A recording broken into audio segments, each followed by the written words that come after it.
there is an intangible provision of facility, the small business startup package, which is provision with assistance with taxes, advice, holidays, small business loans, things of that sort. And in that way, you will incubate a dozen businesses, and if only 2 or 3 prosper, that will be a very useful assistance to entrepreneurship. Okay, thank you for that. One point that was raised by a member of the GFSB to me a little earlier on was, would it not be possible to simplify applications by having one government counter that would register everything in one place, instead of people having to go to different bureaus, working limited hours, difficult to access, and deeply inconvenient? Any of you, any comment on that? I think it's a fantastic idea. It's something that we will run with. I think it's fundamentally important that we should be able to do it. It's just about logistics. You have to understand that there are some things that need to be done in a particular place, and you can't move, for example, some things that need to happen down at the frontier or in other places, but you can centralize a lot of things, and those things that can be centralized should be centralized, and a lot of what can be centralized at one counter can also be centralized online on one website, where people could submit documentation and download forms that need to be submitted and can be scanned. I'll stop you there because we're going to move to e-government later. Any comment, Peter, on that? Well, I mean, some of it has happened already, but I agree that much more can be done. Invest Gibraltar provides, in the DTI, provides that to some degree.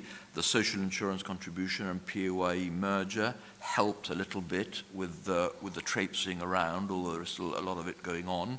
I agree, I won't stray into e-government. I think the long-term solution is not physically joining activities, but that everything that the citizen has to do with government should be available to be done online. That is not just form obtaining, but form submission, tenders, job applications, and most importantly, payments, online payments. It ought to be possible to pay the government online, not just submit and collect documents. And Keith, you referred to a one-stop shop in your presentation. Well, what I was going to say, Frank, is that I think people can hear and contrast the language between Fabian's, I think we can run with it, Peter's, more can be done, and I am telling you, we are going to have a specific manifesto commitment to provide a one-stop shop for business. We have to do it, will we? Okay, thank you for that. That's a subject, e-government, and we will be returning to later, I can guarantee. Right, question number 4. The stopwatch has gone back to 2 minutes, and I keep losing track of who's got to start. This is Fabian to start this one, isn't it? And the question to you, Fabian, is can your party commit to an independent Office of Fair Trading in Gibraltar? Yes, and the commitment is contained in our manifesto. It is specific, and it will be an independent Office of Fair Trading. I cannot think of a good reason why we should not have one. I am persuaded that it is good for business. It is the beginning of a kite mark for Gibraltar in trading, and I think that we should not delay for one moment having such an office. I'm delighted that it seems that there is common ground between us also on this issue, and that for the GSD it's only been a question of not having been able to deliver it to date and wanting to be returned to deliver it. And for us, it's one of the issues on our agenda if we are returned. Look, I can also agree with Peter that there should not be fictitious jobs in our economy.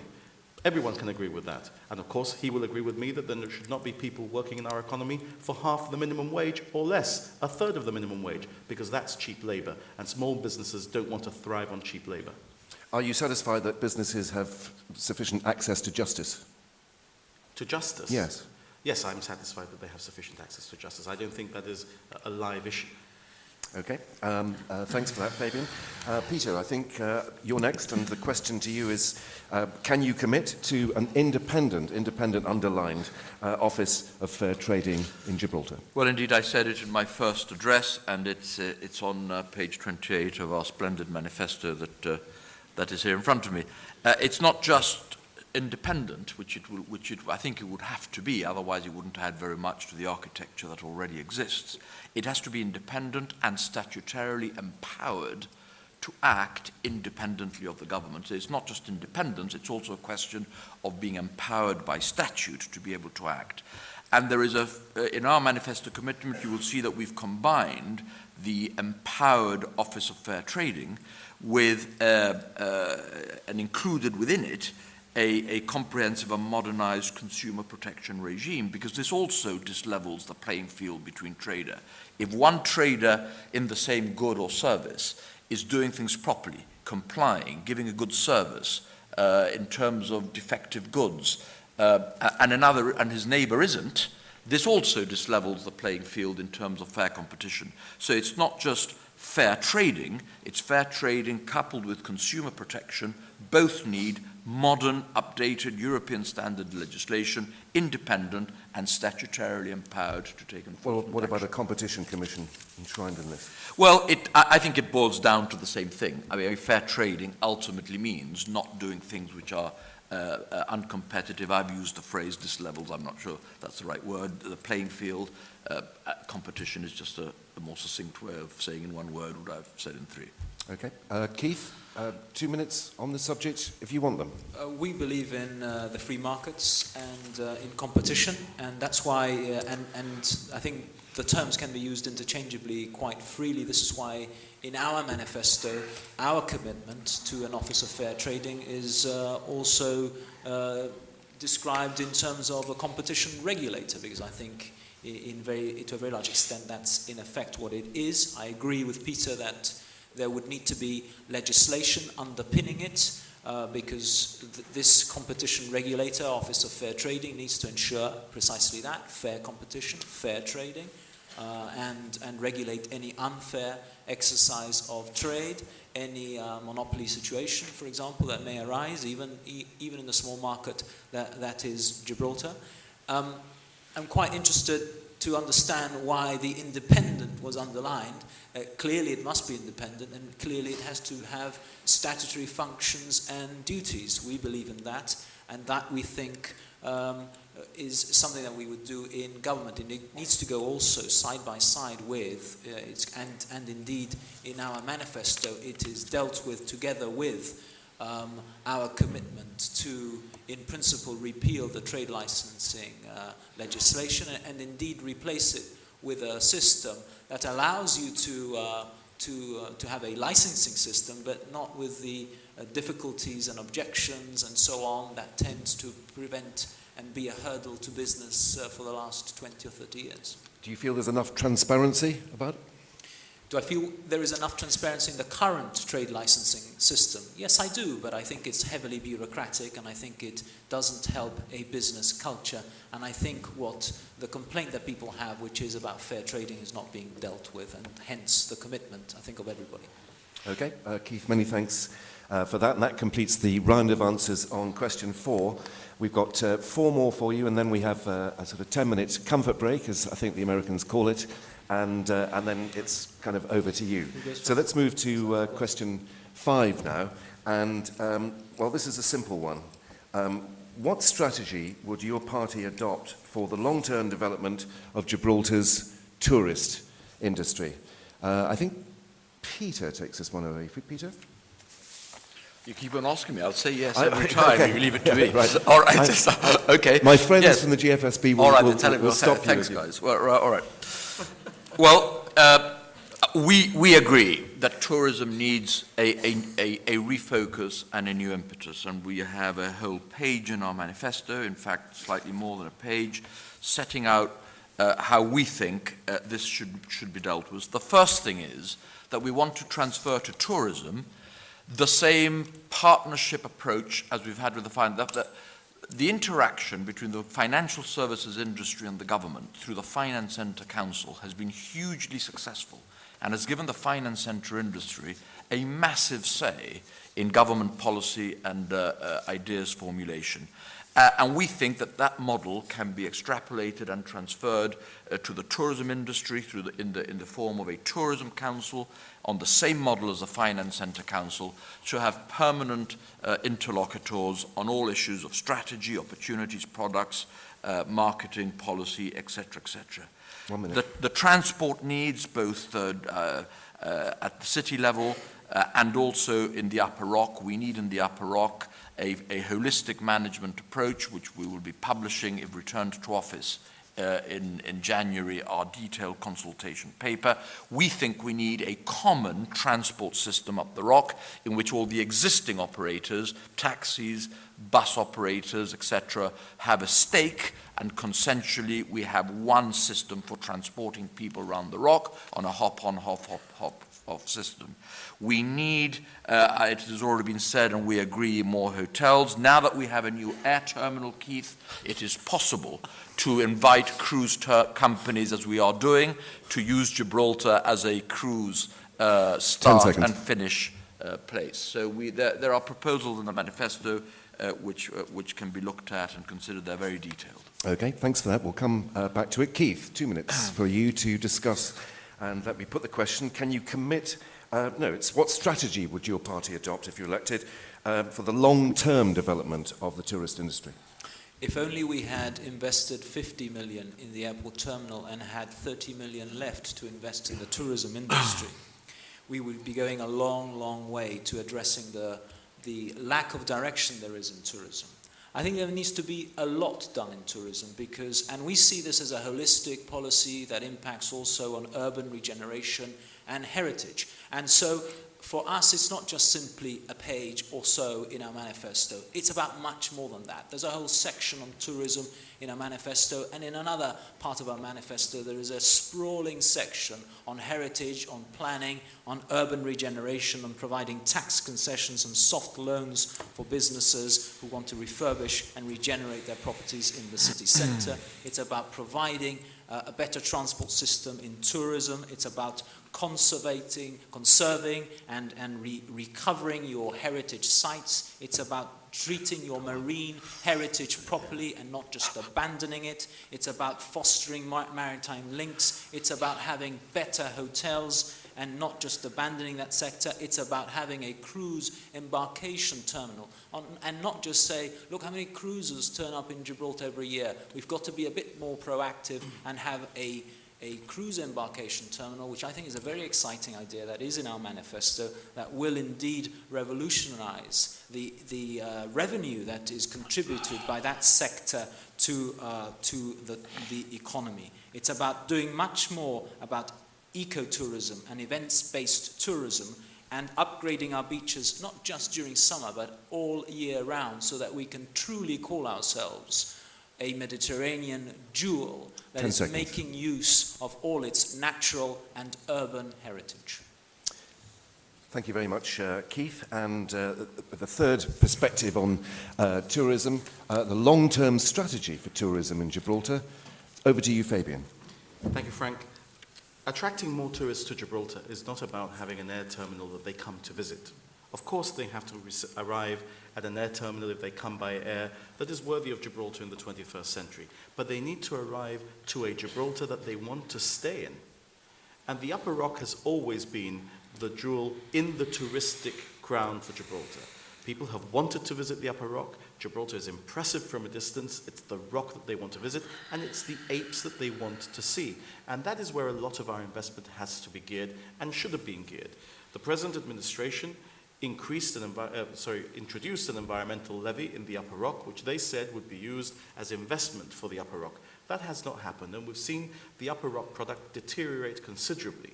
There may be toilets up there now, but you can still see that that is not a world-class site. But that's not all we have to offer. We have to, of course, foster our military heritage. We have to look at turnaround cruises if we can, but there are, of course, issues there. And we have to have event-led tourism. Which issues? That's something that's important for the whole of the year, because you've got a chess festival in January, and it doesn't have to be sunny outside if you bring the best chess players in the world to Gibraltar and they fill our hotels. You can have an angling festival another week. You can have another festival for bird watchers another week, and you can change the way the Gibraltar tourist industry looks and feels in terms of overnight stays if you make this sort of change. But it's Gibraltar that they come to see. Our manifesto deals with a different style of government, of course, but it also deals with the different sort of Gibraltar that we want to see in 4 years' time, a much more attractive Gibraltar that everybody would want to come and visit. Okay, thanks for that. Just a question from an outsider visiting Gibraltar from time to time. Isn't it a natural place for a short break, a day, 2 days, perhaps a long weekend? And isn't the key trying to persuade people to stay longer? Absolutely, and we have to make people love Gibraltar as much as we do. Most of our tourists fall in love with the place. I think there is more we can do, both for Gibraltarians and tourists, to make staying in Gibraltar even more attractive than it is now. Keith, any comment on that? Well, yes. You'll see that in our manifesto we say that we've got to refocus our tourism industry around the 3 to 5 day break so that we try to extend it. Obviously, there's the business customer coming in, but we think that if we focus our strategy with a clear objective around trying to get people to look at Gibraltar as a 3 to 5 night stay, it will make a big difference to the touristic income. Is it big enough to sustain 3 to 5 night stays? Well, I think it is, but important as the Upper Rock is, and it features heavily in our own programme, we've got to remember that the vast majority of businesses are not in the Upper Town, they're in the Lower Town, and specifically in Main Street and surrounding streets. And a successful tourism policy, a tourism policy that is successful for all the businesses represented in this room, is not one that encourages tourists just to go up the rock and stay there. Because once they're up the rock, they are not in the shops and in the restaurants and in the businesses that also represents the economy at large. I don't think anyone can complain that this government has not embellished the city and made it look attractive and exposed many of our heritage assets. Of course, we appreciate that most tourists come to Gibraltar to see the city, to see the town, and to see our history. This is why we've invested so many tens of millions of pounds in exposing our heritage and beautifying our streets and our public squares. Slipping into government rather than party again. A small yellow card, but I spotted that one. Caretaker government. Caretaker government. Okay, well, we can come back to tourism if it interests you greatly when we hand it over to you lot. But the next question, number 6, with just 3 to go now, from the GFSB, and forgive me if I struggle through this one. Gemma worked very hard on it, and I scribbled it down shortly before we started. Who's going first this time? Is it Keith this time? Keith. Okay. Keith, the question is... no, right. I can't do it. I can't watch this clock and you people at the same time. Do you feel there are provisions in force which tackle the problem of unregistered businesses? What body would you envisage overseeing this? Keith. Well, the whole issue of illegal labour and unregistered business is very much different sides of the same coin, really. It's about people being under the radar and not contributing properly to the economy. And for us, it's a Ministry of Employment issue to administer, and we, I think, need to look at the resources and indeed the legislation to ensure that the department is properly resourced to investigate and monitor any illegal labour and unregistered business. But if you go to the department, they say it's none of their business. Well, this is why I say that in government, we would make sure that it is the Ministry of Employment's business, that they would not say that they would have the proper resources to take care of it, and that they would have the proper statutory powers to ensure that any non-compliance is dealt with. I think it's a very big issue for people because it impacts, again, on the compliant business sector when there are people who are in their same sector competing with them. And we were talking just a few seconds ago about the Office of Fair Trading. It's extremely unfair for traders, for there to be someone providing the same goods and services in the open market when they're not paying the same costs. And that needs to be dealt with. 30 seconds you had. Handed back to me. Thanks very much indeed. Fabian, I'll just repeat the question in case anyone missed it. Do you feel there are provisions in force at the moment which tackle the problem of unregistered businesses? What body would ideally you like to see overseeing this huge problem that the GFSB are extremely concerned about? Well, I have to tell you, I don't think this is just a Ministry of Employment issue. I think it's much wider than that, and I don't accept, Frank, that labour inspectors would have said it's got nothing to do with me if illegal labour is being pointed out to them. Now, Peter will know... I'm told they pass you on to health and safety pass you on to somebody else. Well, it may be that what's being reported to them is not to do with illegal labour, but health and safety have nothing to do with illegal labour. They have to do with health and safety. Now, there have been a number of government projects which we have felt may have not been policed as they should have been in terms of the labour there. But look, if they're government projects, I'm sure that the government would have taken steps to ensure that there isn't illegal labour on government projects, because it cannot be otherwise. But this is not just an issue for the Employment Ministry, which has the principal responsibility through the Labour Inspectorate. It's also an issue for the Income Tax Department, because people are making profit in Gibraltar, and for the Customs Department, because there are importations to Gibraltar. It is very easy every morning to see the plumber that comes from across the way, the electrician that comes from across the way, because he comes with his kit, the person who is importing a kitchen, the person who is importing furniture. All of these things are easy to detect if all the arms of government are allowed to work together. I don't think this is one thing that can be put in a department or laid at a department store. This is about government working with all its tentacles, if people will excuse the expression, to ensure that what is due to Caesar is paid to Caesar, and in that way there is a level playing field across the board. The Office of Fair Trading may have an element of responsibility there, but it is really about making sure that everybody pays tax on the profits that they make in Gibraltar, and that everybody who comes to work in Gibraltar, and they're all very welcome, must pay their fair share. Okay, let's moving on to tax a little bit more, but let's go back to the question of unregistered businesses. Clearly a worry on the rock. I'm sure you all know that. Peter Caruana, do you feel there are provisions in force which tackle the problem sufficiently? And if not, what body would you foresee overseeing this? Well, there are clearly provisions in force because there are laws that regulate all these issues. It's not, I don't think it's a problem of absence of provision. It's a problem of applying the law, insufficient enforcement. Now, it's true that in Gibraltar we've never had a hugely aggressive culture. The public administration in Gibraltar over the last 6 or 7 decades, going back even that far, there isn't a huge culture in Gibraltar of aggressive administration enforcement. Tax is a great example. It is music to the ears of any government, I suspect, that the business constituency in Gibraltar is now screaming for more aggressive enforcement, but presumably across the board.